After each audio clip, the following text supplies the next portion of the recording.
போதையில் படுக்க போட்டுட்டா அடுத்து தமிழ்நாட்டை நாசம் பண்ணிடலான்னு. அதனால் இந்த நாசகார தீய சக்தி திராவிட முன்னேற்ற கழகம் அதோட கூட்டணி வச்சாலும் அது மிகப்பெரிய பாவச் செயல், அடுத்த தலைமுறையை அழிக்கிற செயல். அதனால் அடுத்த தலைமுறை நமக்கு வாழணும் அப்படின்னு நினச்சாலே இந்த திமுக ஆட்சியை தூக்கி எறியணும். அதை யாரால் தூக்கி எறிய முடியும்? என்டிஏவால் தான் முடியும். மற்றவர் யாருக்கும் அந்த சக்தி கிடையாது. இந்த திமுக என்கின்ற ஒரு தீய சக்தியை ஆட்சியிலிருந்து நீக்க வேண்டுமானால் தேசிய ஜனநாயக கூட்டணியால் தான் முடியும்.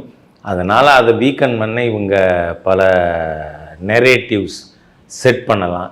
ஆனால் நிச்சயமாக எனக்கு நம்பிக்கை இருக்குது, கருத்து வேறுபாடு இருக்கின்ற தலைவர்கள் கூட இந்த உண்மையை, யதார்த்த நிலையை, அவசியத்தை, அர்ஜென்சி இதை புரிஞ்சுக்கிட்டு தேசிய ஜனநாயக கூட்டணியை வலுப்படுத்த அனைவரும் ஒற்றுமையாக வருவார்கள், வர வேண்டும் என்று நான் கேட்டுக்கொள்கிறேன்.